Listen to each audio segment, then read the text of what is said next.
Olá, paz do Senhor Jesus a todos.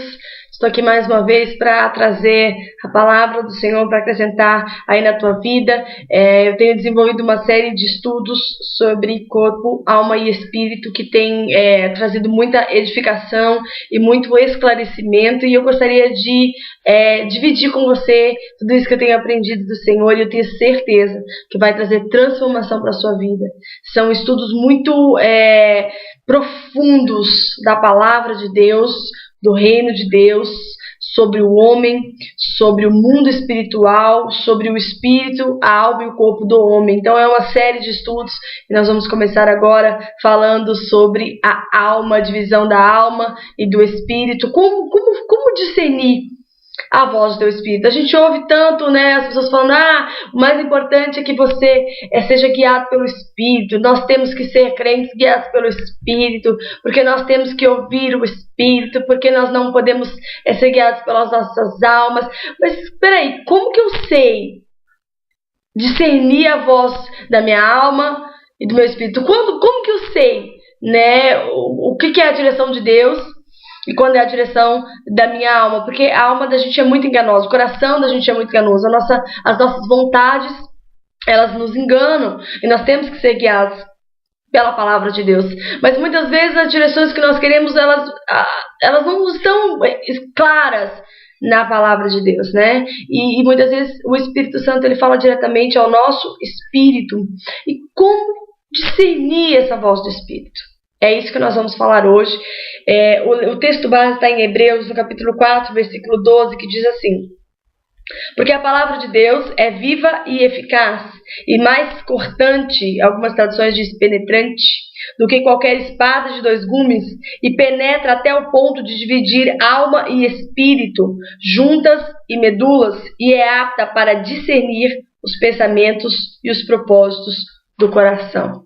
Então, aqui a palavra de Deus fala que a palavra de Deus, ela é viva e eficaz, e ela é tão penetrante e profunda que ela é capaz de ir até ali na divisão da alma e do espírito.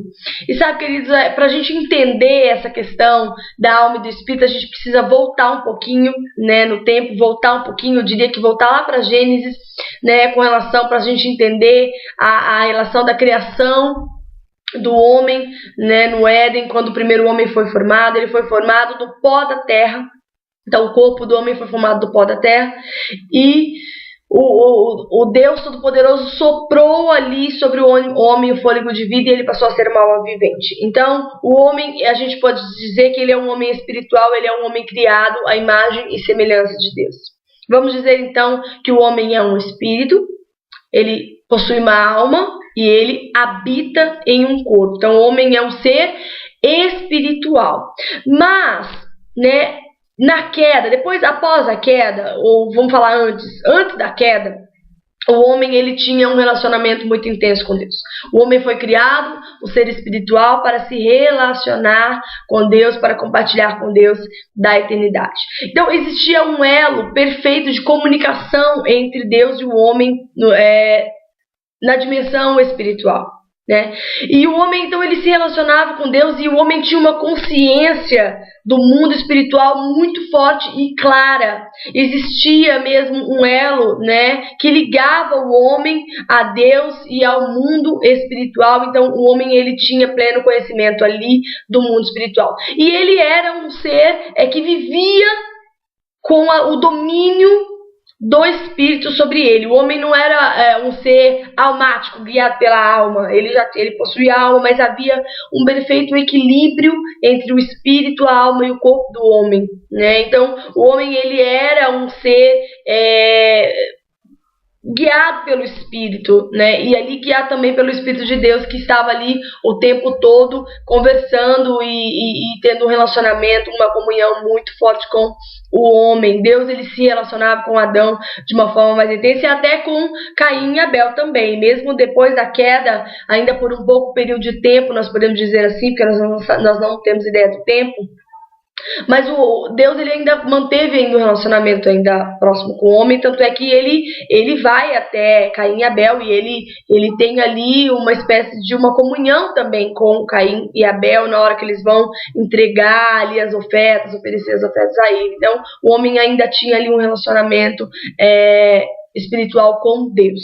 Mas depois desse período há uma quebra mesmo dessa ligação do homem, do espírito do homem com o mundo espiritual. Então, o homem a cada tempo que se passou, a cada dispensação, né, a cada ano que se passou, o homem foi perdendo a cada vez mais a sua consciência do seu corpo espiritual, do seu ser espiritual. E o homem passou a ser um homem almático, guiado pela alma. A alma, a vontade do homem, ela começou a se sobressair sobre o espírito, e o homem começou a cada vez mais perder essa consciência do espírito, do seu ser espiritual e do mundo espiritual como um todo. Bom, vamos falar da alma. A alma do homem, ela é a personalidade do homem, né?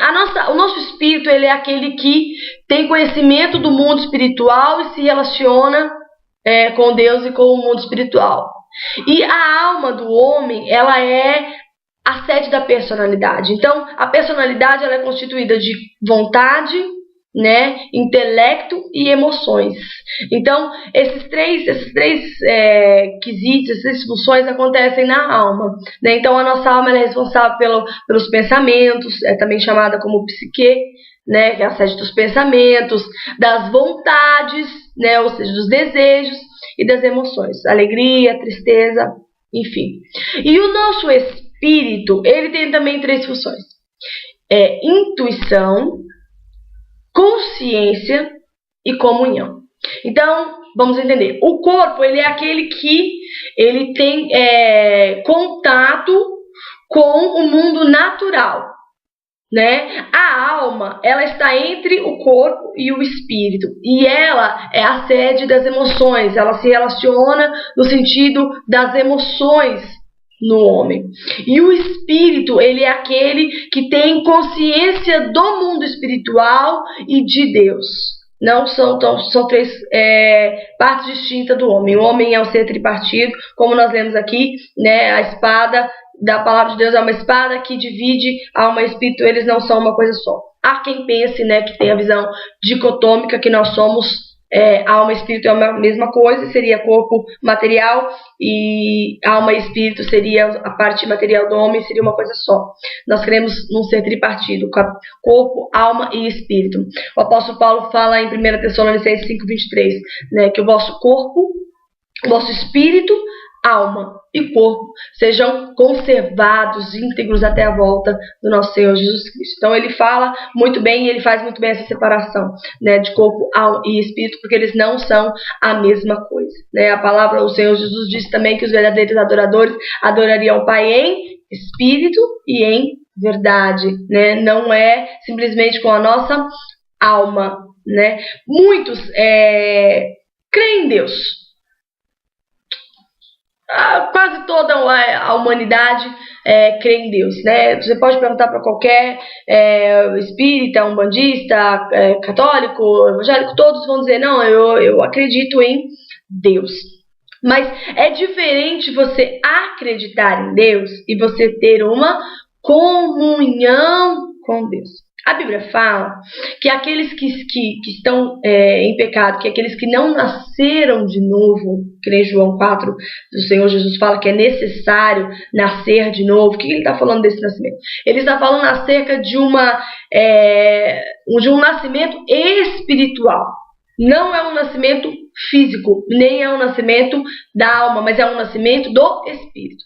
A gente diz, né, e a Bíblia diz que nós que aceitamos a Cristo, que nós que reconhecemos que Jesus é o Filho de Deus, que Ele morreu na cruz, que Ele ressuscitou, que Ele está sentado à destra de Deus, que nós reconhecemos que o sacrifício dele na cruz nos traz salvação, nós que fizemos isso, nós nascemos de novo pelo Espírito. Então, o que é isso? O nosso espírito que estava morto, nós tínhamos um espírito. Nem todos têm espírito, alma e corpo. A diferença é que aqueles que não estão em Cristo Jesus, o espírito está morto. Ou seja, o que quer dizer esse morto? Esse espírito, ele não está em comunhão com Deus. Deus, ele está distante desse ser espiritual, né, no mundo espiritual. Esse espírito, ele está afastado de Deus. Deus não tem relacionamento, Deus não tem comunhão com esse ser espiritual, com esse espírito dessa pessoa, se ela não nasceu de novo. Por quê? A pessoa só nasce de novo no espírito através de Cristo Jesus. Amém? Aquele que crer nele, ele fala, né? Ainda que seja morto, viverá. E esse viverá, ele é um viver do Espírito, né? Que ainda que eu aceitei Jesus, eu nasci de novo, meu Espírito foi vivificado. Mesmo que eu morra, o meu Espírito não vai mais morrer. O meu Espírito vai permanecer eternamente vivificado, porque ele vai ter comunhão com Deus eternamente. Deu para entender isso? Então, essa morte espiritual é um distanciamento de Deus. Quando Adão, a gente fala que o Adão pecou, aconteceu o quê? A morte espiritual, a morte entrou no mundo. Essa morte a morte espiritual, é o distanciamento, né, do espírito daquela pessoa, do espírito de Deus, da pessoa de Deus, né? E o nascer do Espírito seria essa comunhão restaurada. Então, o nosso Espírito, ele passa pela regeneração, ele nasce novamente para Deus, e a partir desse momento, então, nós começamos a nos relacionar novamente com Deus no nosso Espírito. Nós não nos relacionamos com Deus com a nossa mente, com a nossa alma, com os nossos pensamentos, mas nós nos relacionamos com Deus através do nosso Espírito que está dentro de nós. E quando Deus vai falar conosco, quando Deus vai comunicar alguma coisa para nós, Ele também vai falar com o nosso Espírito. Ele também vai se comunicar com o nosso Espírito. Amém? E como então que eu vou acessar essa comunicação de Deus? Como entender essa comunicação de Deus? A Bíblia fala, só para nós entendermos, que as coisas que hoje acontecem, né, as coisas do Novo Testamento, né, e a partir daí, elas são um cumprimento de algo que aconteceu no Antigo Testamento. Eu vou falar que o Antigo Testamento, ele é sombra do Novo Testamento, né? E isso é uma realidade também com relação ao espírito do homem. No Novo Testamento, 1 Coríntios 6, capítulo 6, versículo 12, diz que nós somos o templo do Espírito Santo, né? E se nós somos o templo do Espírito Santo, naquela época do Antigo Testamento, né, Deus, ele não habitava ainda nos homens, em todos os homens, só nos sacerdotes e alguns. E no Novo Testamento ele passa a habitar em todos. Então todos passaram a ser o templo do Senhor. Mas antigamente, no Antigo Testamento, existia realmente um templo físico, que foi o templo ali que Salomão fez, né, onde Deus se manifestava, e até no tabernáculo, quando foi feito, né, a Arca da Aliança. Então Deus, ele se manifestava ali através daquela Arca da Aliança que simbolizava a presença de Deus. Então tinha ali os serafins, né, postos, olhando ali, guardando aquela arca, simbolizando a presença de Deus. E aquela arca, quando o templo foi construído, essa arca foi colocada em um lugar específico, que era onde Deus se manifestava. Então, o templo, né, lá em Hebreus 4 fala sobre o templo, como ele era constituído, e o templo também era constituído de 3 partes, assim como o corpo humano, o ser humano é constituído de corpo, alma e espírito. O templo também era dividido em 3 partes: átrio exterior, né, o santo lugar e o santo dos santos. O átrio interior era a parte de fora, que todo mundo via, e vamos relacionar isso ao corpo humano. Então, o corpo seria o átrio. Aí tinha o santo lugar, que era um lugar onde alguns tinham acesso, mas nem todos acessavam aquele lugar. Vamos comparar este santo lugar com a nossa alma. E o Santo dos Santos era um lugar mais íntimo, mais profundo, onde somente um sacerdote, um sumo sacerdote, entrava uma vez por ano para oferecer sacrifícios. Em Hebreus, no livro de Hebreus, no capítulo... Aqui. No capítulo 9, versículo 12, ele dá ele fala mais ou menos isso para nós. Hebreus fala muito sobre isso, mas no 12 ele fala assim, a partir do 11. Quando, porém, veio Cristo, como o quê? Sumo sacerdote. Olha só, porque só o sumo sacerdote podia entrar no Santo dos Santos.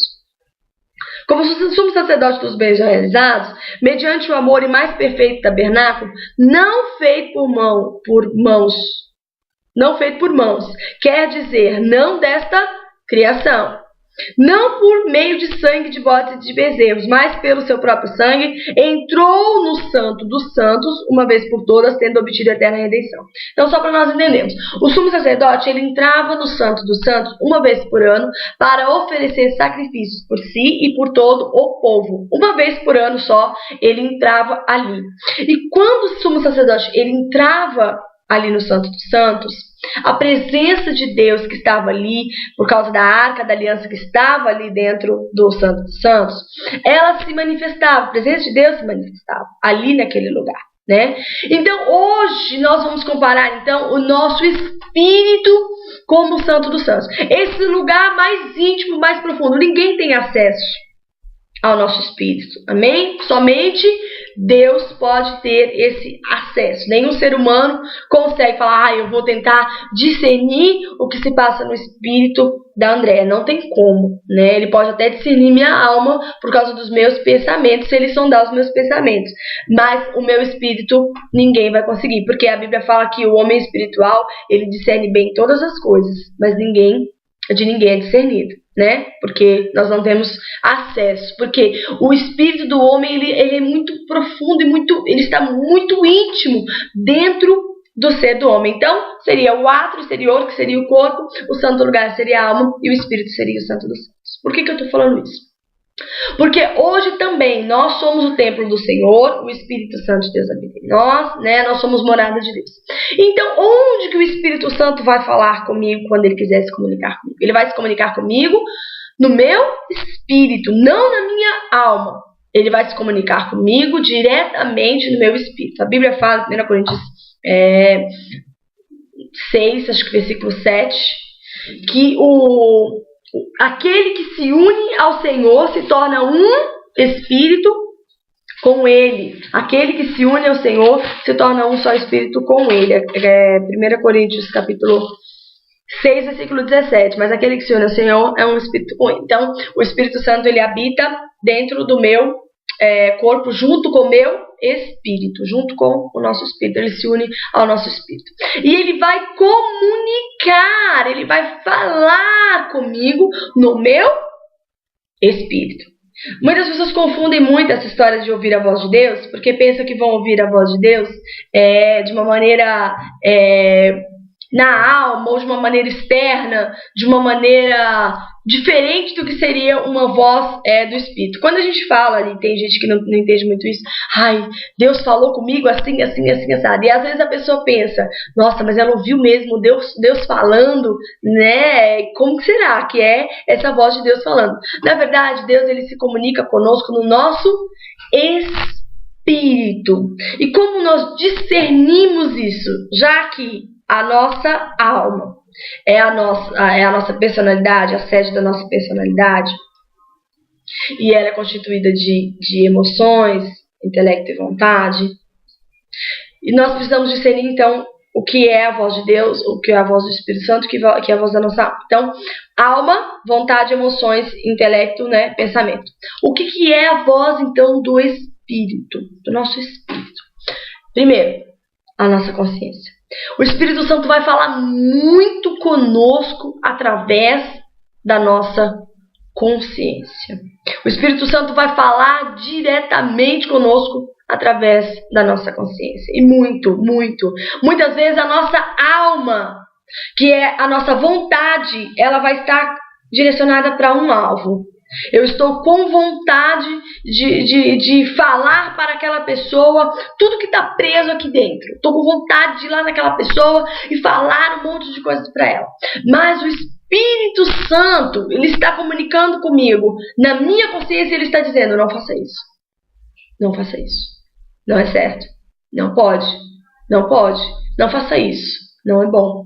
Não é minha vontade. Não é a vontade de Deus. Não faça isso. Então, na nossa consciência, ele está falando. Mas a nossa alma também está falando por causa da nossa vontade. Não, mas eu estou com vontade de falar. Não, eu não vou segurar. Eu estou com vontade de falar, eu vou falar.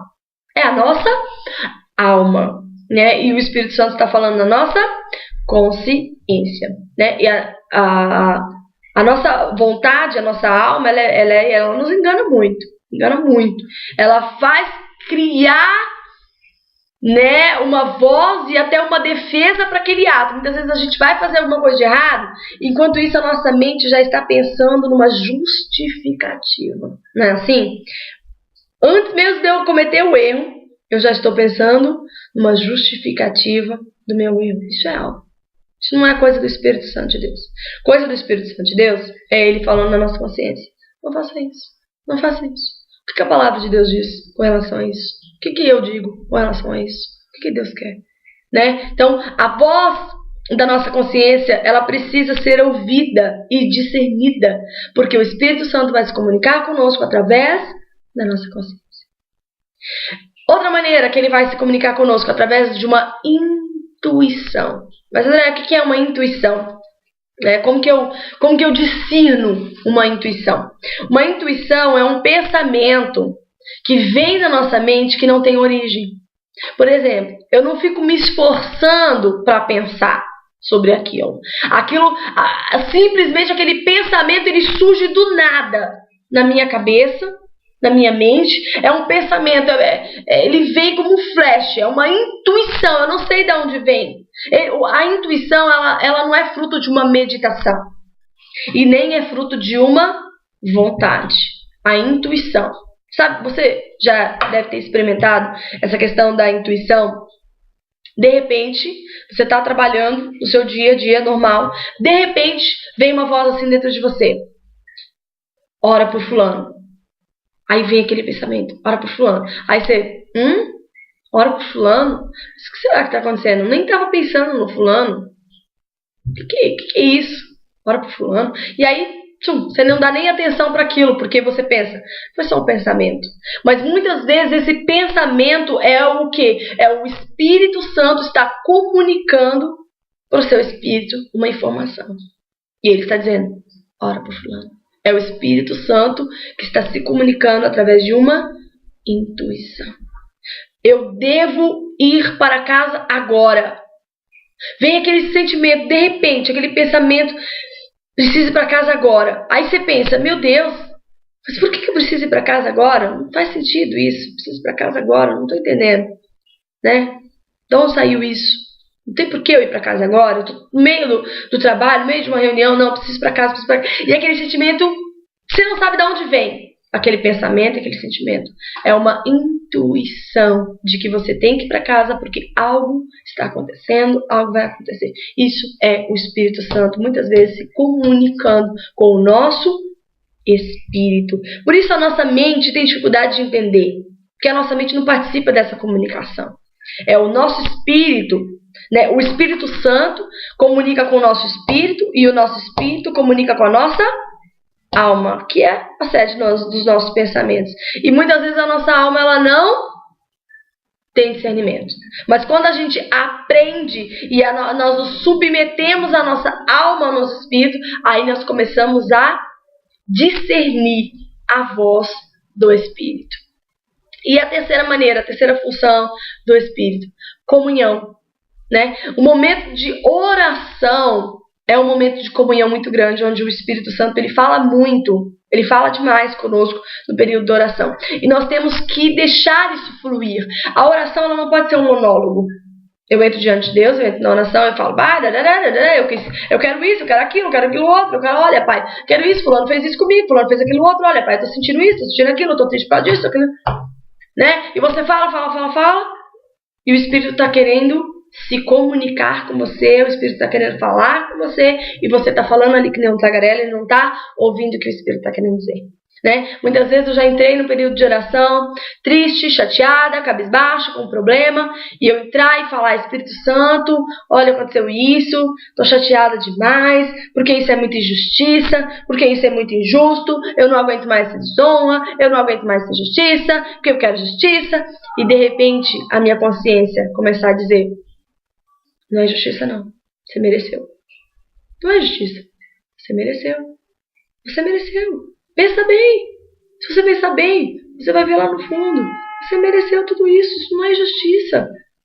E aí você começa a ficar até contrariado na oração. Ou então você está lá orando e de repente você está falando, pai, foi injustiça, que não sei o quê. Isso eu não vou perdoar, isso eu não vou perdoar, isso eu não tenho perdão. E a consciência está falando assim, mas você tem que perdoar. Mas você tem que perdoar, você não tem escolha, você tem que perdoar. E você está lá relutando, e muitas vezes você fica lutando contra o seu espírito. Mas aí chega no final da oração, se você é uma pessoa guiada pelo espírito e é obediente, no final da oração você fala, tudo bem, pai, eu perdoo. Eu sei, o Senhor sempre está certo, eu sempre estou errada, não tem jeito, me perdoa. Olha, eu perdoo também, pai, em nome de Jesus, eu perdoo. E acaba a oração que você já se consertou, porque você ouviu a voz do Espírito Santo falando com você no momento de comunhão com Ele. Então, a oração é um momento de comunhão com Deus, é um momento de falar com Deus e é um momento de ouvir a voz de Deus. Nós precisamos orar e parar. Pai, o que o Senhor pensa acerca disso? Espírito Santo, olha, eu estou sentindo isso, está acontecendo isso. Me ajuda a discernir. Isso é minha alma ou isso é meu espírito? Sabe, queridos, nós estamos vivendo um tempo de crentes almáticos de uma maneira extraordinária. Crentes que não são guiados pelo espírito, mas são guiados pela alma. O que é uma pessoa guiada pela alma? Ela é guiada pelo que ela sente, não pelo que ela crê. Se eu sinto que vai dar certo, então vai dar certo. Se eu não sinto que vai dar certo, então não vai dar certo. Não, eu não posso ser guiada pelo que eu sinto, porque o que eu sinto é alma. Eu preciso ser guiada pelo que eu creio. Eu creio no que Deus fala na palavra de Deus. Eu creio na palavra absoluta de Deus. Se Ele falou que tudo é possível ao que crê, tudo é possível ao que crê. Eu não vou ser guiado porque eu sinto, fulano orou por mim, mas eu não sinto que eu estou curada. Você não tem que sentir, você tem que crer. Você não tem que sentir que a sua vida vai mudar. Você tem que crer que a sua vida vai mudar.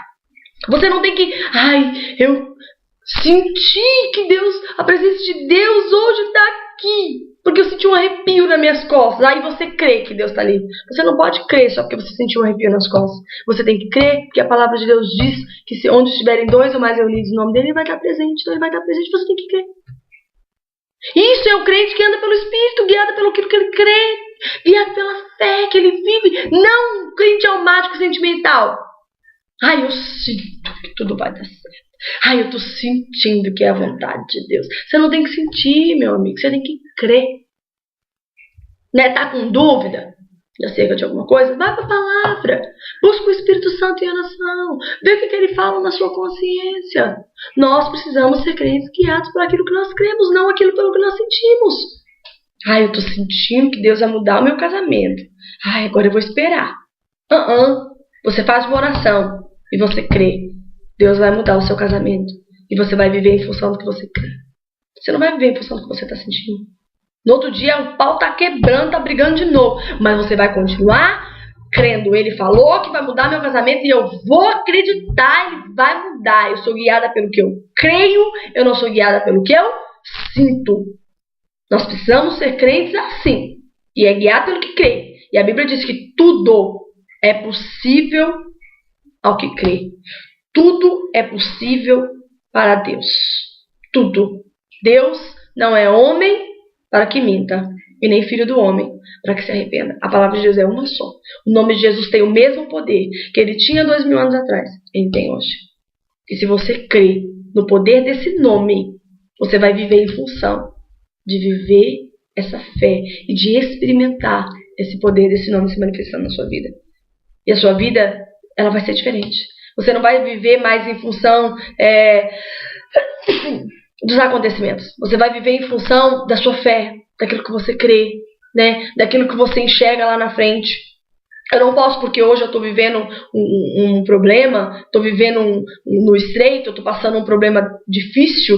Eu não posso deixar a minha fé oscilar e deixar de ir para a igreja e deixar de crer por causa do que está acontecendo, porque eu estou triste, porque as circunstâncias estão me abatendo. Não! O crente que vive guiado pelo Espírito o tempo todo, ele vive o tempo todo com a fé. Deus está no controle. Fiquei doente? Deus está no controle. Eu vou orar, eu vou ser curado. Eu vou orar e vou crer, estou curado. Pronto. A Bíblia diz, não é? Que tudo que eu pedir em nome de Jesus crendo eu vou receber. Eu preciso orar, pedir, crer e esperar. Deus falou? Está falado. Eu preciso viver em função disso. Isso é viver pelo Espírito e viver pela fé. O crente almático, ele vive em função do que ele pensa, do que ele sente, né, das emoções, e daquilo que ele tem vontade. Ele é aquele crente que fala, estou com vontade de ir para a igreja hoje, eu vou. Aí no outro dia, não estou com vontade de ir para a igreja hoje, eu não vou.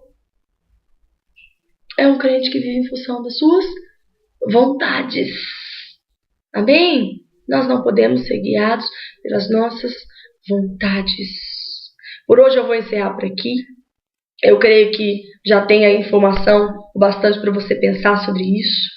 O que é um crente almático, o que é um crente espiritual. Então, você, em função do que você aprendeu hoje, você vai meditar, você vai pensar, você vai buscar Deus nesse sentido, para que você possa ser realmente esse crente cheio do Espírito e guiado pelo Espírito e pela palavra de Deus. Você não vai ser um crente almático, um crente anímico que vive em função dos seus sentimentos. Você está feliz?